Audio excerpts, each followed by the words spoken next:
Good morning, everyone. Happy May, happy Tuesday. So happy to see you today. Welcome you joining today's class, Evictions in a COVID World. I'm Pauline Lam from Cotai Realty, your 2021 co-chair, Education Committee, West and Gabriel Valley Realtors. A friendly reminder, all participants will be muted in the meeting. Should you have any questions, please enter it into the chat box. Speaker will answer your question during the Q&A section. This section is being recorded and will be available on the YouTube channel, West and Gabriel Valley Realtors.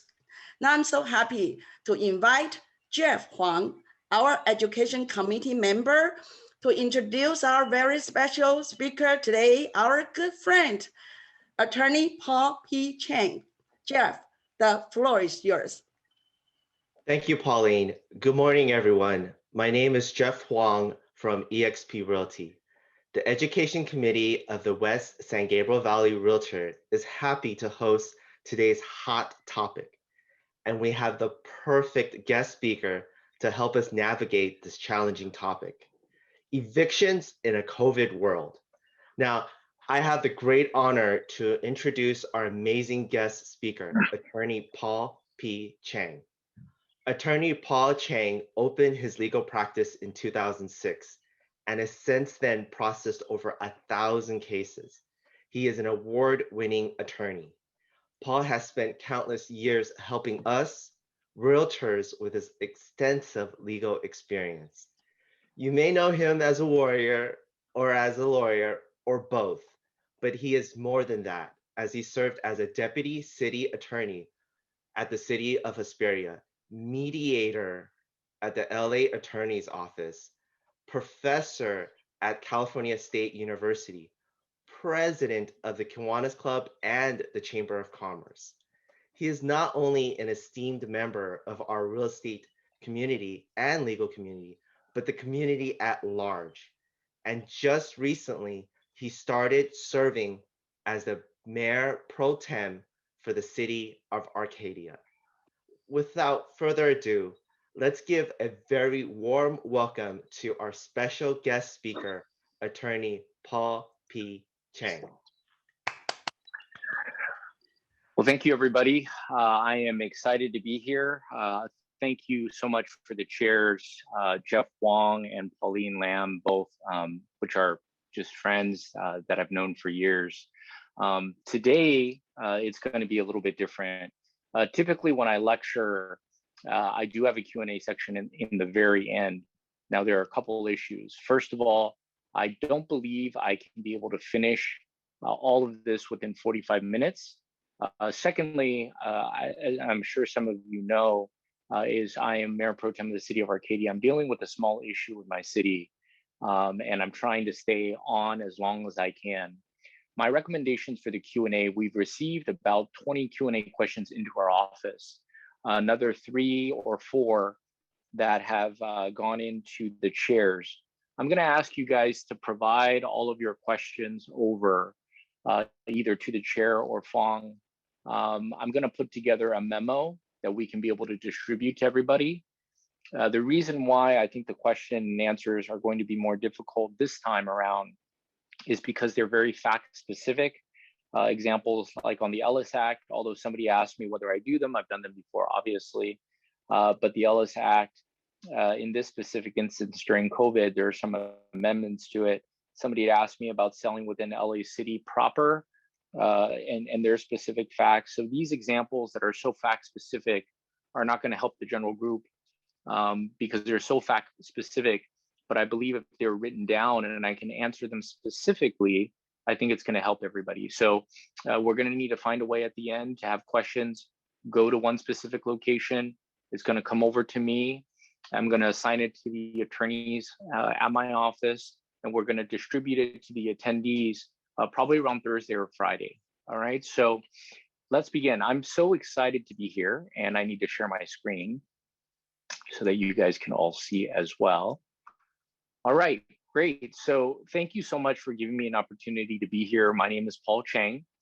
I've lectured here before, and again, thank you for joining the presentation today, because you're really going to learn a lot about evictions in a COVID world.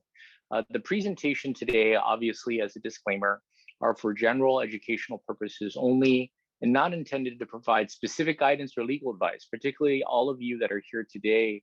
And there are a lot of attorneys that like to follow my different lectures and to be able to listen. They're very fact specific. And so because of that, it's just general guidance, but you're going to know probably just as much as most attorneys know at the end of this 1 hour. Yes, I am the Mayor Pro Tem of the City of Arcadia. No, I do not represent the City of Arcadia during this presentation. So if you go to the City of Arcadia and you say, hey, look, we have these specific issues, that's not really the way to do it. And it's happened before, so I need to say it. So is 45 minutes enough? The answer is no, but I believe that we're going to, you're going to be competent in this area of law in a very quick manner. Okay, so this is the breakdown of the lecture. We have pre-COVID law. Now, why is that important? It's important because of the fact that the COVID law is in addition to the pre-COVID law. So if you don't understand pre-COVID law, you're going to do everything wrong. So if you don't understand pre-COVID, understanding the new COVID law is not going to help you. So it's very important we have a good foundation before we head into, which is a very big date, June 30th, 2021. June 30th, 2021, and I'll explain why. I'm also going to talk about residential and commercial requirements. Residential and commercial requirements, because many of you are here for commercial issues, and I'll focus on Los Angeles. Yes, the meeting's going to be recorded. So just FYI, it's not that I don't want to look at you or look at the screen. I have my PowerPoint on a separate account, so it's behind me, and I'm speaking up here. But the answer is yes, it will be recorded. Yes, it will be distributed. There will be a supplemental. There will be supplemental information for everybody, so you can just throw all of your questions in. Whether you're a member of West San Gabriel or not, you can be able to throw all of your questions in, and we can provide answers to them. We'll probably get it out by the end of the week, so that everybody can have it. And I encourage all of you, if you're not part of the West San Gabriel board for one reason or another, join it. The West San Gabriel board, I've lectured at many, many boards, and by far, this is the most, when it comes to education, it's that there's so much education coming out of the West San Gabriel board. I think it's great to join it.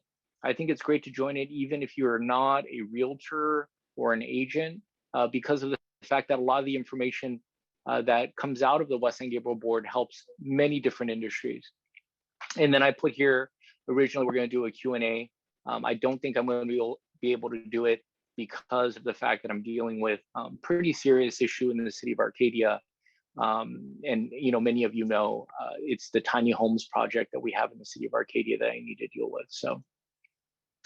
So this is a quick summary of unlawful detainer. So what I've done is I've provided a chart for you.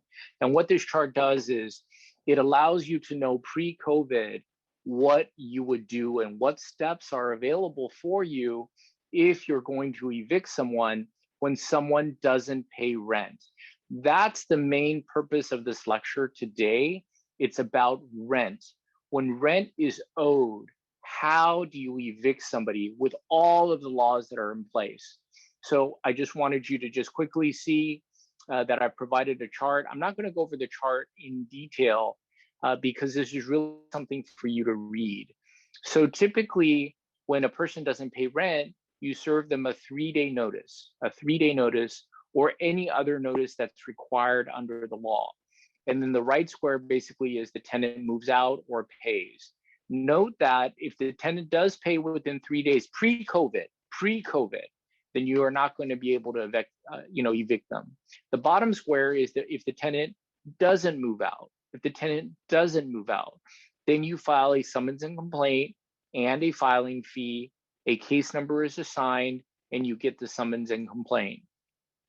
Now that the tenant has been served with the summons and complaint here, sometimes the tenant moves out. And if the tenant moves out, then you just file for a request for dismissal. If the tenant doesn't move out, there are things that occur. First of all, if no answer is filed after 5 days, regular lawsuits, it's 30 days, you then file a default, you get a default hearing, and then you get a judgment. If the tenant files an answer or other responsive pleading, then what you need to do is you need to litigate the case. You need to litigate the case, you have a trial, then it goes to judgment.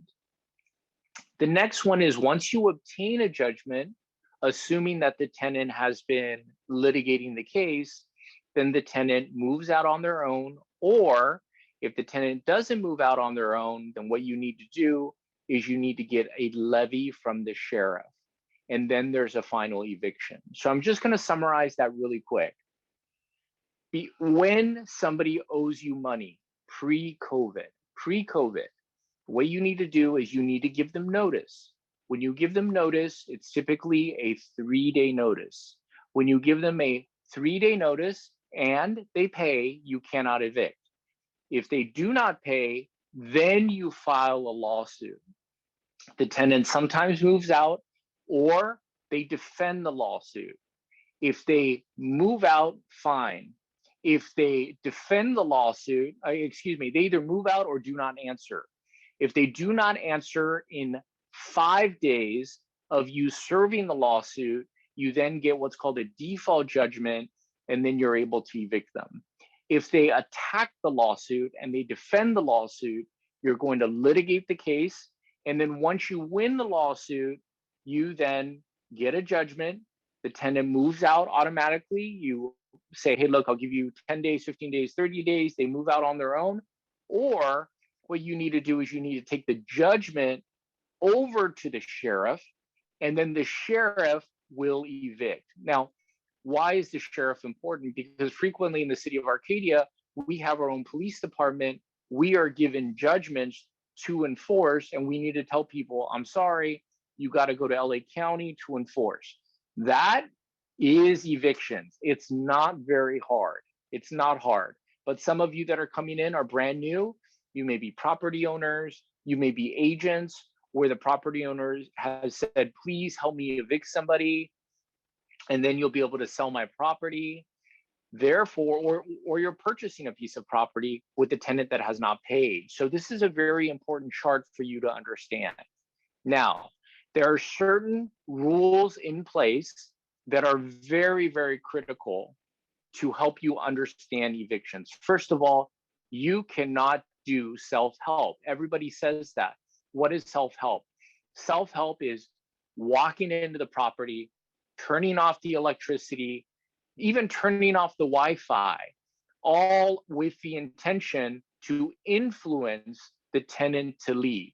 You cannot do that pre-COVID. You cannot do that after the COVID law. This is very important because a lot of your clients are actually, doing self-help, meaning that they're pounding on people's doors and windows, telling them to leave because they're not paying rent. Do not do self-help. Secondly, notice alone does not restore possession. What does that mean? That means that before you file a lawsuit, when you give them notice that you're going to take back the property, that in and of itself does not allow you to go back into the property. The only way that you can be able to go generally, the only way apart from health and safety reasons, and again, somebody asked me a question on that as well, those are issues that we're going to address in our Q&A letter that goes out to everybody. But what does this mean? It means that just because you give them notice that rent is owed doesn't mean that you automatically can be able to go into the property. You still need the court judgment and for the sheriffs to go to the door for you to walk in. 3, statement of amount due.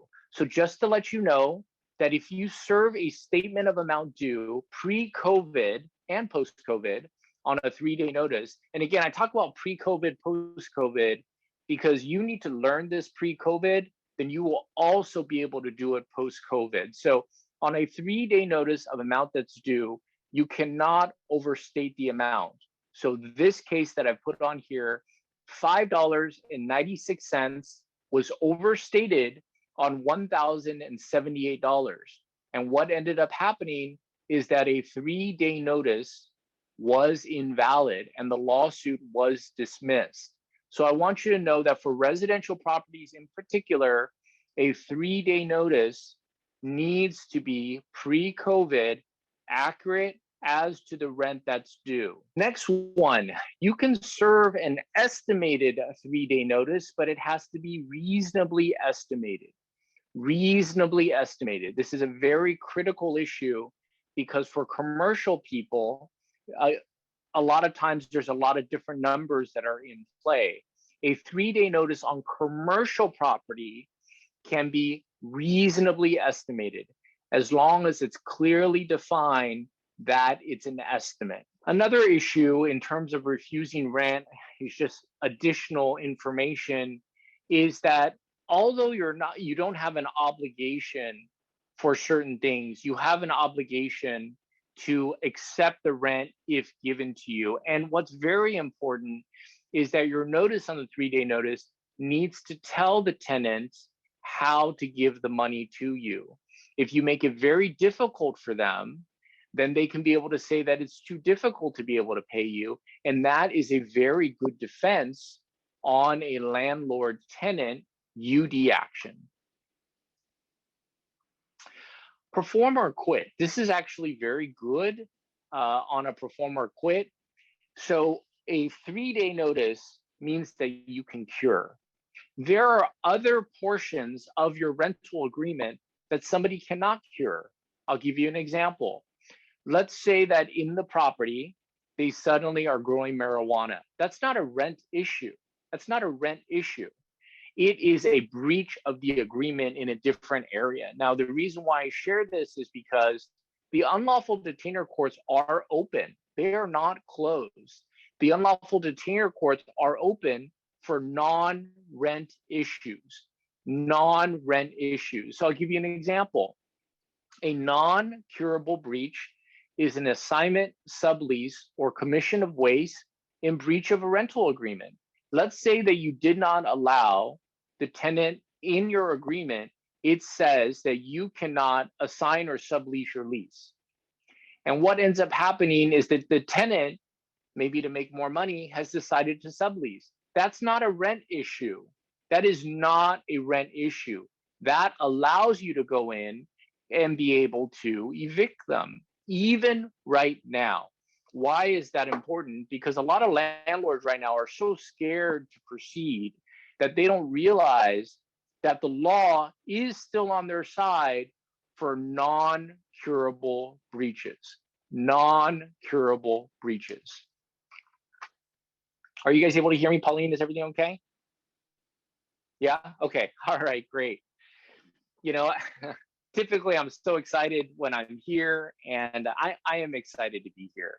But I have to admit that being on city council and just the stress of it all and putting in around 20 to 30 hours a week is weighing on me a little bit heavily today. Trying to be as positive as I can.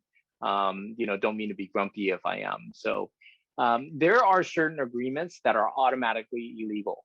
Certain agreements are automatically illegal. Under Civil Code 1632, it says, a person in a trade or business who negotiates primarily in the Spanish, Chinese, Tagalog, Vietnamese, or Korean language, when you're working with a residential tenant, must give the tenant a written translation of the proposed contract in the language of the negotiations. Why is that important? Because about 60% of the leases that are presented over to me, when a person speaks Spanish, Chinese, Tagalog, Vietnamese, or Korean, are not translated, Now, although a majority of my practice is going to evict tenants, but I want you to know that a lot of times what we need to do is we need to take a defense posture. We need to see how someone's going to defend the lawsuit on an eviction.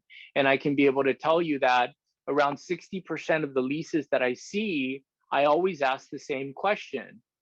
Okay, you're Chinese, or oh, you speak Spanish. can I ask you, is the tenant, do they speak Chinese or Spanish? And they say, oh yeah, right?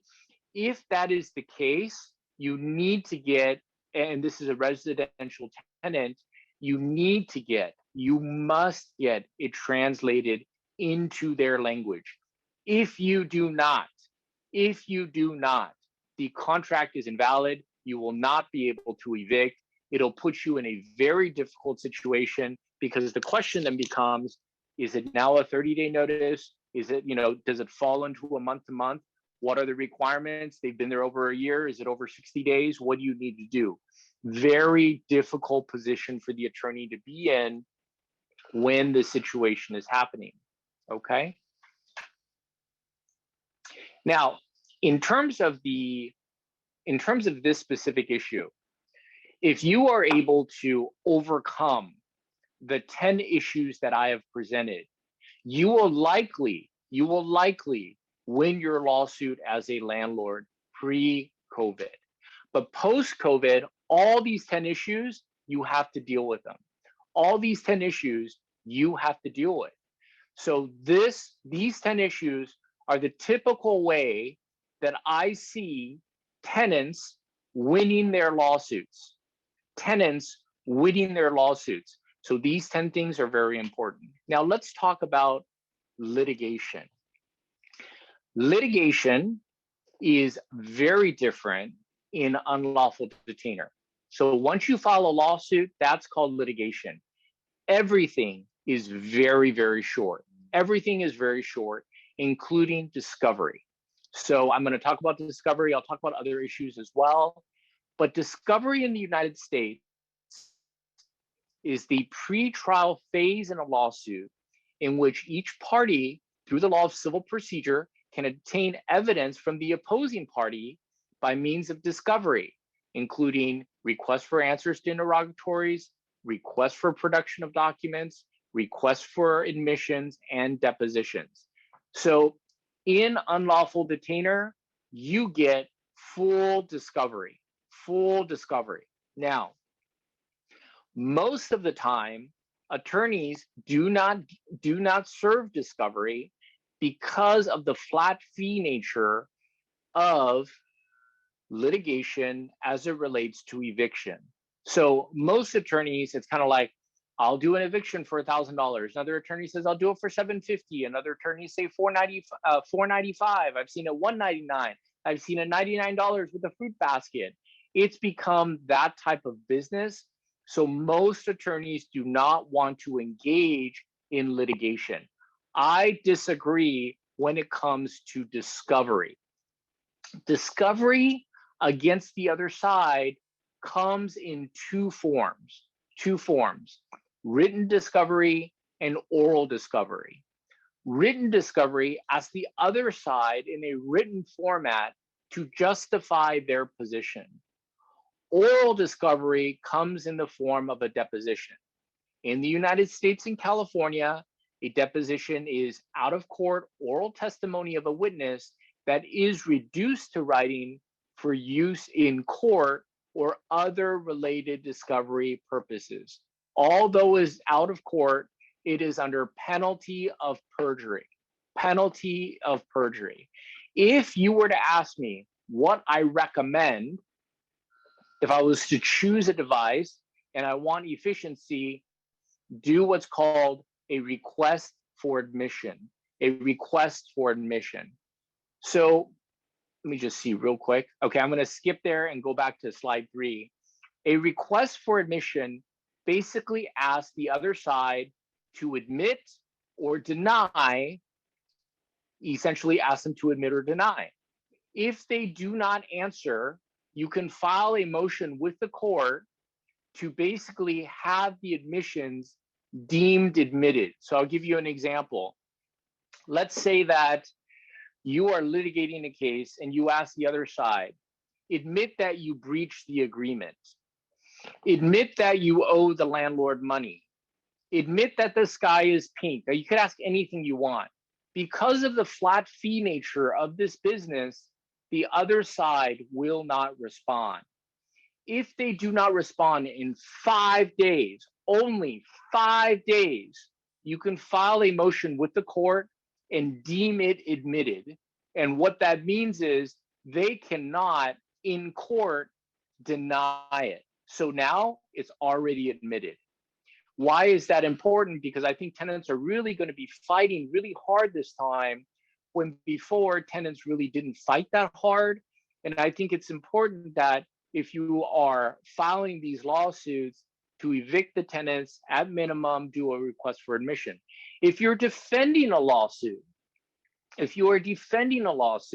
you should also serve requests for admissions as well, because you as a defendant would be asking the other side, admit that I did not breach the agreement, admit that I do not owe you money, admit this, admit that. The landlord's attorney, particularly if he's doing it on a flat fee basis, will not respond in 5 days. I've had that occur all the time. And you can immediately file a motion, you can get your attorney fees, and you can get the admissions deemed admitted, so that at trial, the landlord can't say, no, they owe me money.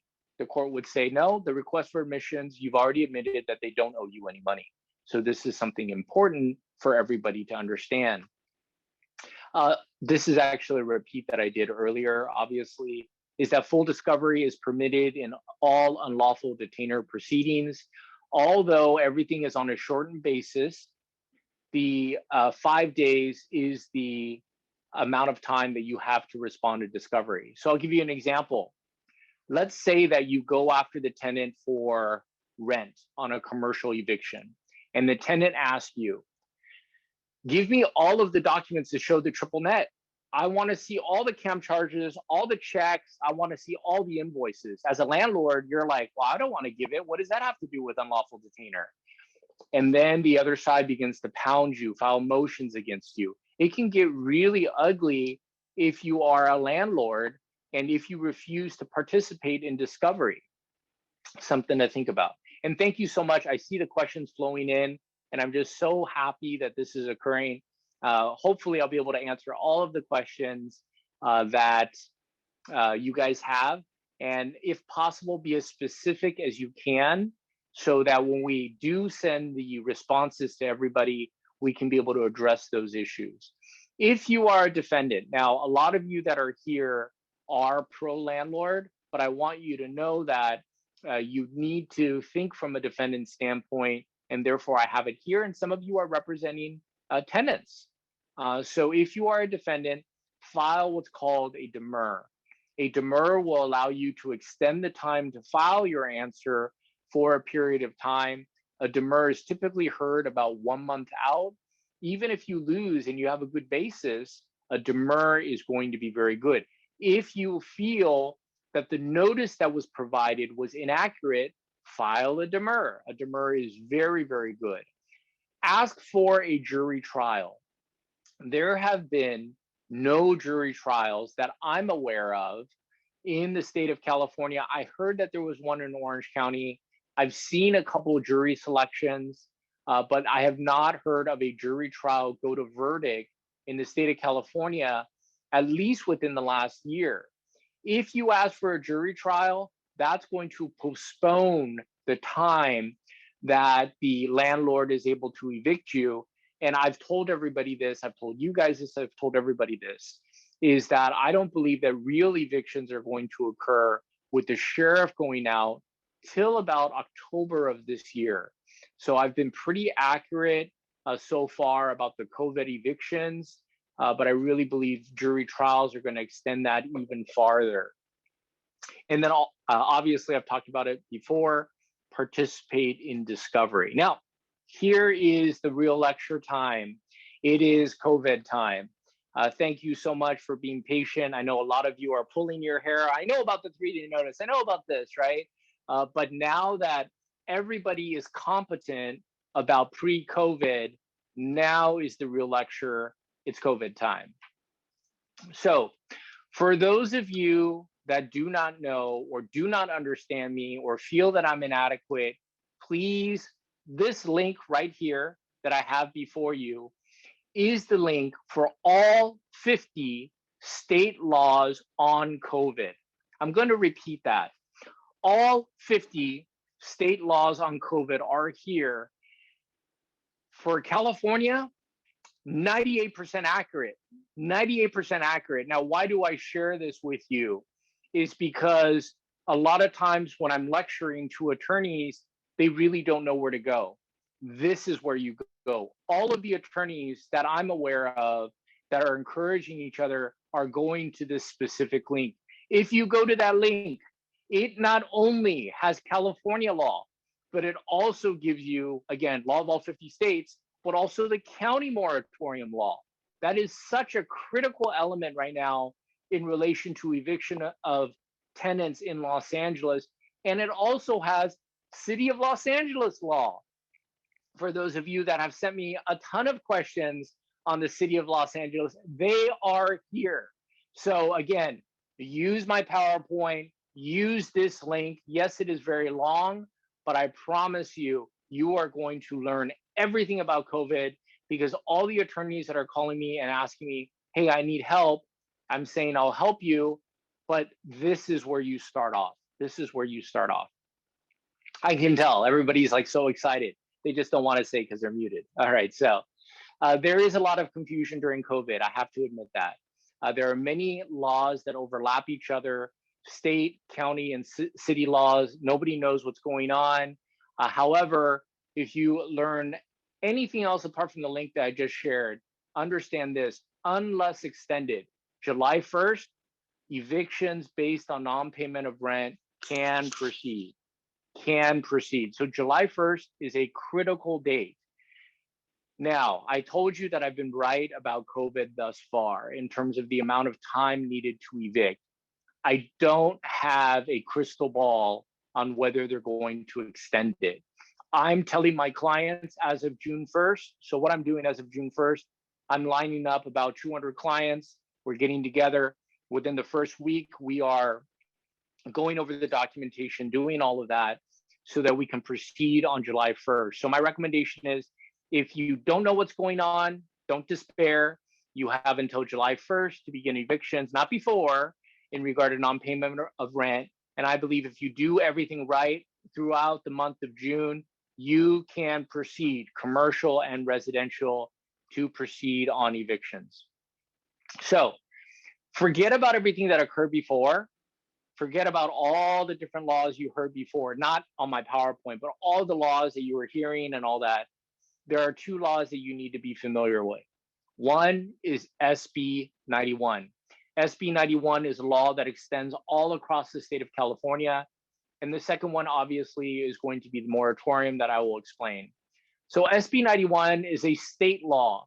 It extends tenant protections until July 1st. That is why you hear about June 30th as the deadline.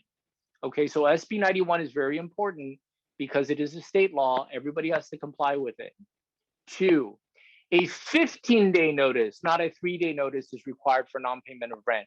A 15-day notice, not a 3-day notice, is required for non-payment of rent.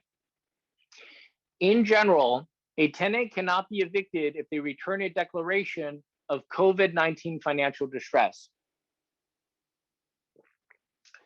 It extends the deadline, number 4, it extends the deadline for residents impacted by COVID. Everybody's going to say they're impacted by COVID. I know that I've received emails to say you think that the tenant is lying. I get it. Everybody's saying the same thing. They need to make a 25% lump sum payment on June 30th, 2021.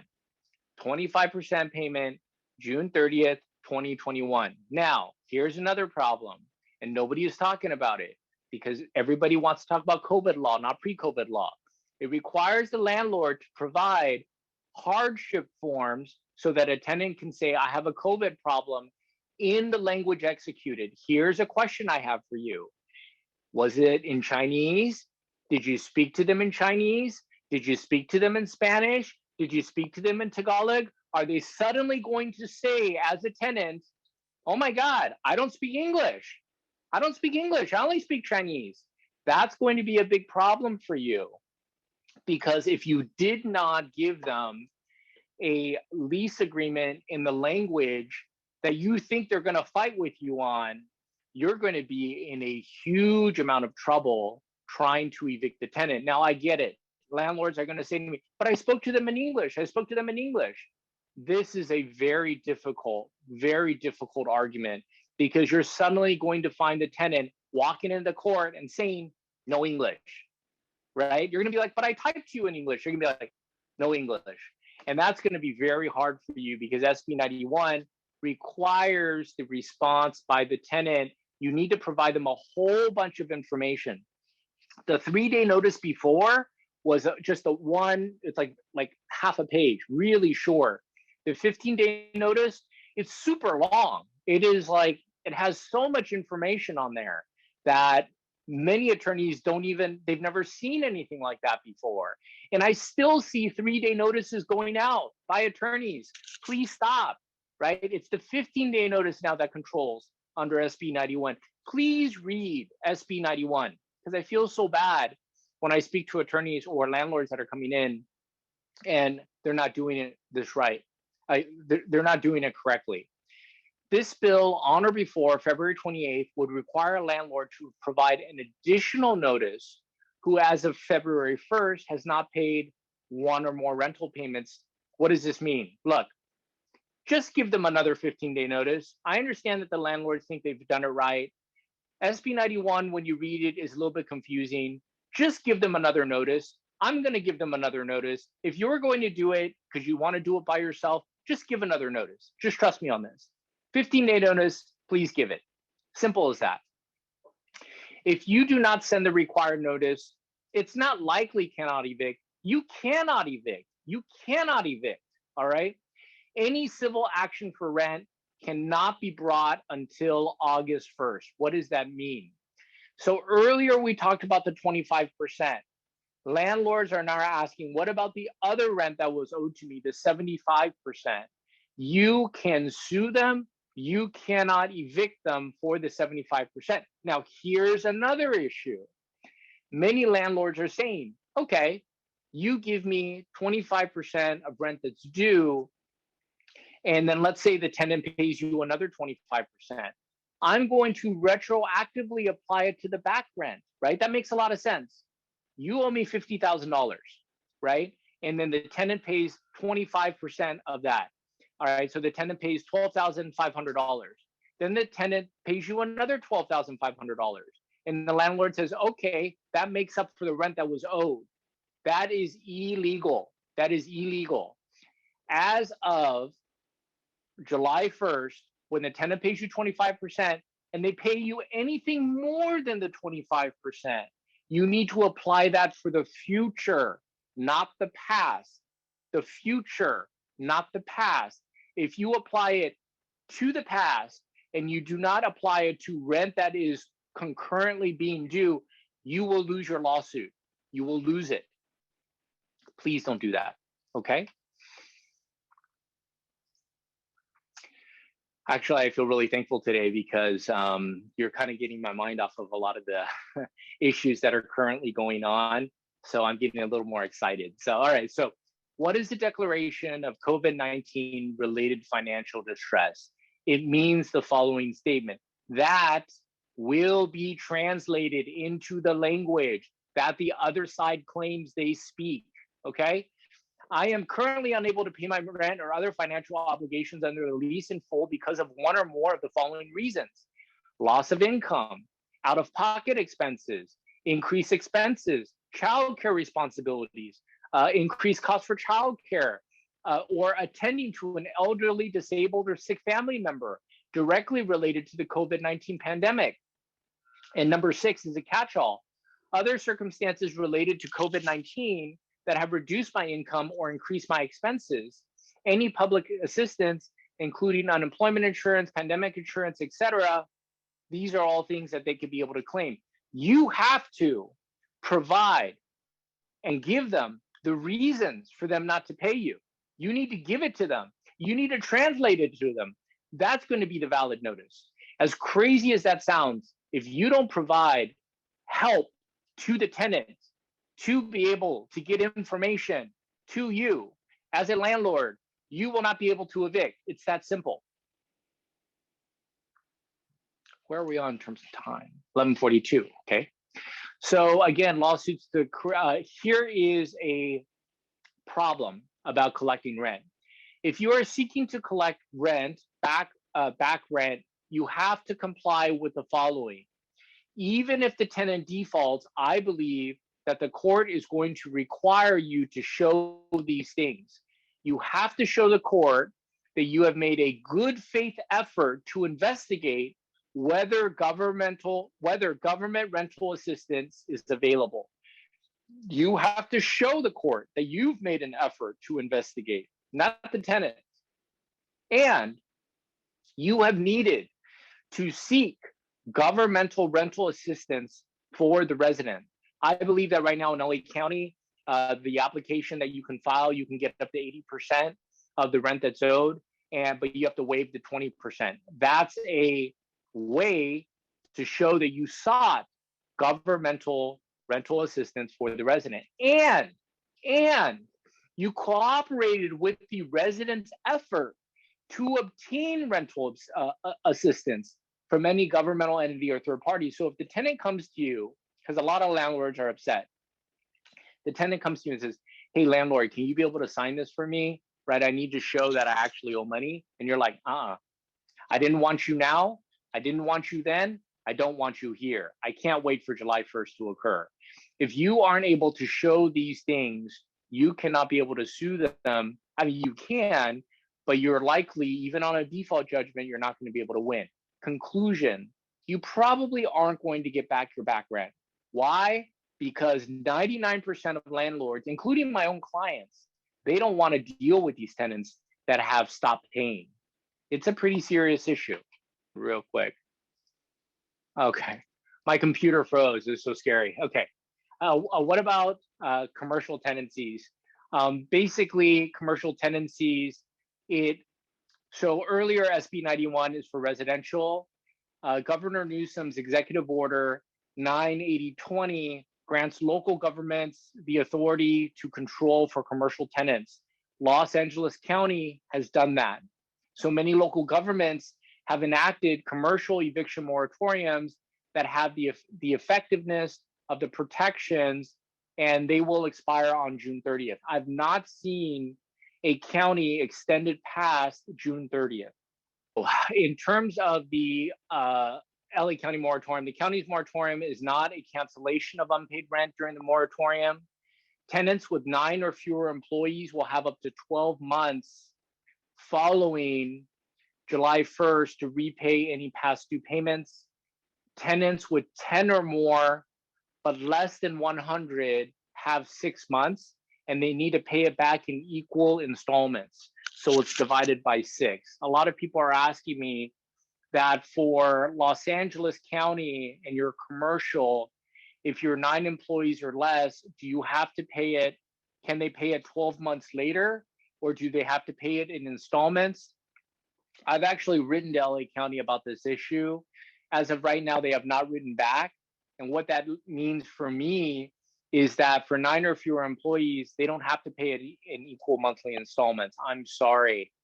They could be able to pay it 12 months later. There's a dispute among attorneys about that, but that's an issue. Claire Smith, Claire, I'm telling you, get those questions in, be as clear as possible, and definitely we are going to respond to them as best as possible. So up to 100 commercial tenants, I've already talked about. Tenants are responsible. Now, here's the thing. Tenants are responsible for providing notice to their landlord if they are unable to pay rent due to financial impacts. For commercial tenants, this is a very unique issue. Landlords must accept a tenant's self-certification as a valid form of notice from tenants with 9 employees or fewer. So basically, if you have 9 employees or fewer, you need to basically tell the landlord, I'm sorry, I can't pay rent. Tenants with 10 or more, but fewer than 100, you will need to provide written documentation that demonstrates inability to pay rent due to financial hardship related to COVID. Now, here's the issue. The notification on commercial is 7 days when rent is due. So some of our clients are basically saying, and I think they have a good argument, is that every time rent is due, within 7 days, you have to give landlord notice. The tenants basically have given notice one time and have never given it again. I think there is a very good argument. I believe that most commercial attorneys are taking that position, that you've needed to do it every time rent is due. And because of that, you cannot use it as a defense the COVID Los Angeles moratorium because you didn't comply with the requirements of the moratorium. So if the moratorium in place, is a defense, as a landlord, you can say, okay, there's a defense, but you didn't comply with the moratorium defense. That, I think, is going to be a way to evict the commercial tenants, but obviously there's risk because most commercial landlord agreements allow for attorney fees on prevailing party. So it's going to take a commercial landlord with a lot of gumption and to be very strong and say, I want a decision for this to occur. So here are some of the questions that I've been seeing coming in, mostly from landlords. If I'm a landlord, can the bank stop the foreclosure? The answer is if you have a lease that has been sold to, if you have a loan that's been sold to the government, they will work with you. Private lender foreclosure or that have purchased loans technically do not have a moratorium in place to prevent foreclosure. If the tenant does not follow the requirements, can I still evict? The answer is, I think you can. But again, many of the landlords have, other attorneys have taken the position that you can't. And because it's July 1st, why not just wait? If the tenant defaults, will the court prevent eviction if requirements are not met? I don't know what that question means. I got that question earlier. I don't know what that means. I'm sorry. Will there be another extension of the moratorium? I think I've already answered that. The answer is I don't know. Typically the moratorium, all of these governmental orders, particularly from Governor Newsom, has literally been overnight. I'll have meetings with, the legislative body, with people from Sacramento. They'll tell me they haven't heard anything, and that night there'll be an extension of the moratorium. It's like this big secret. We want to surprise everybody with, each new moratorium. It's like, surprise, surprise. Typically, people are only given a couple hours before it's in place. It's been pretty crazy. So with that being said, if you have additional questions, please feel free to contact us. But please don't contact us before the Q&A questions have come out, because I after every lecture, our phones are jammed for like 3 hours. So please just be patient and have those questions in place for all of us so that I can be able to answer them for you. Okay, as many of you know, before I stop lecturing, I want to share something. And when I was young and I went to church, there was a story that was frequently told to me. That was the story of King Solomon. King Solomon was a king, and he was a very, very smart king. I don't mean to talk like I'm talking to a child, but I'm thinking about myself when I was a child. And basically one day, there were two mothers that brought a baby. And the two mothers that brought a baby were fighting about who was the birth mother.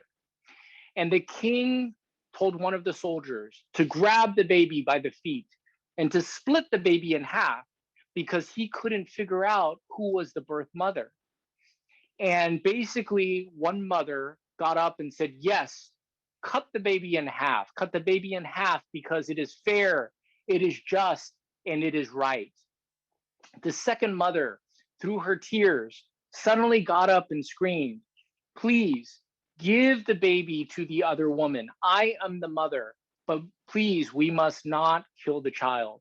Well, everybody at the end, the happy story was Solomon knew who the birth mother was by giving the baby over to the mother that was willing to give up the child to the other person. Why do I share this story with you? I share this story with you because I have slightly a different perspective on this story. There are many of us, we are struggling. June 15th is going to open, and then there's going to be a slam, you know, if you don't already feel it already, of negativity. Everybody is so excited about June 15th, and I'll be very honest with you, I'm not. I think what's going to end up happening is there's going to be a crush of society. There is going to be a crush of litigation and negative energy. And people are going to come up to you asking you to make a decision. And they are not going to be what you think. They are going to be using the right words.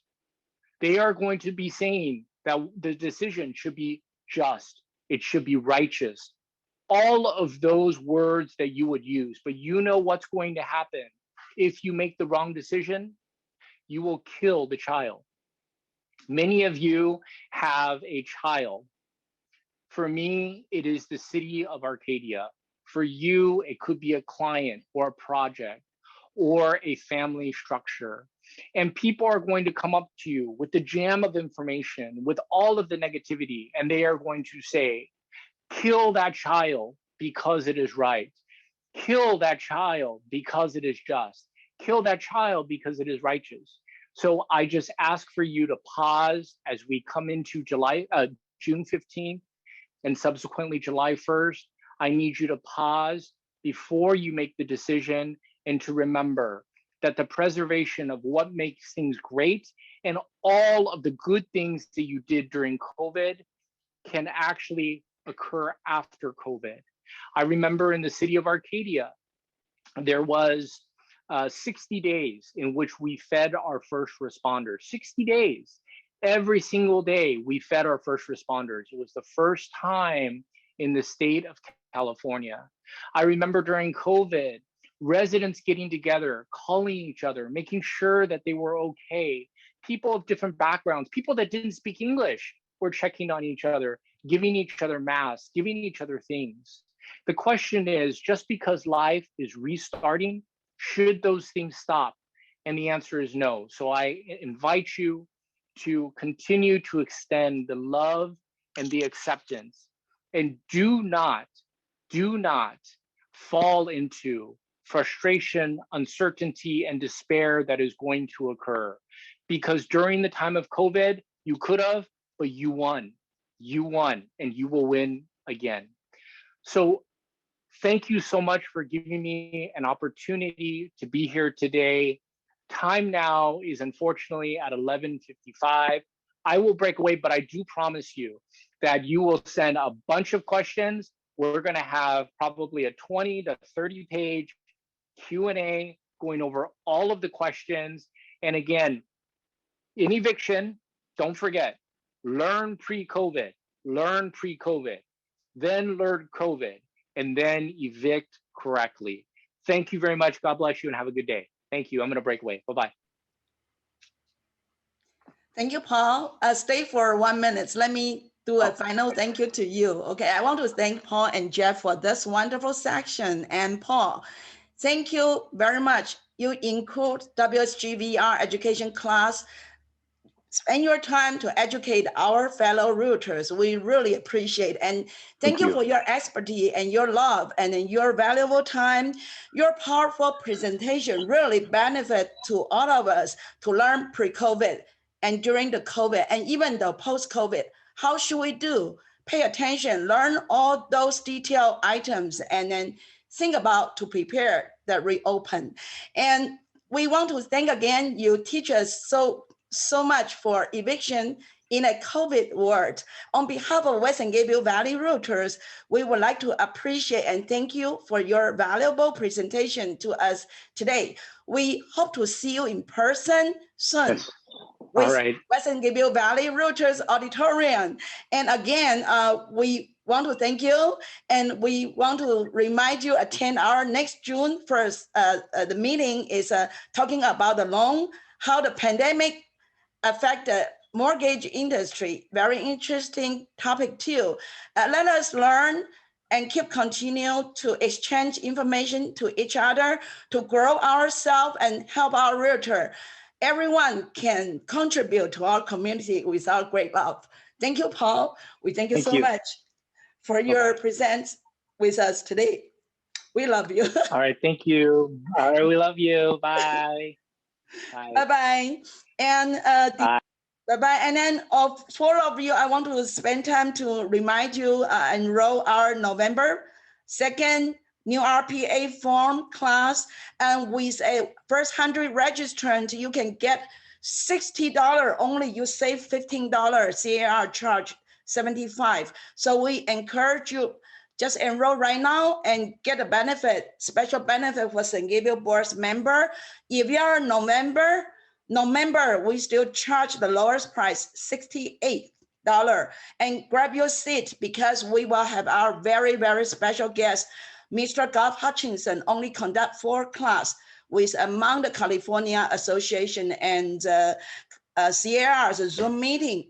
We block 1, November 2nd, 9 o'clock to 1 o'clock. Enroll right now and only $60. Click wsgvar.com, choose education and education schedule, even though I think the class is on the banner. So enroll right now, and we want to see you in the next class, June 1st at 11 o'clock.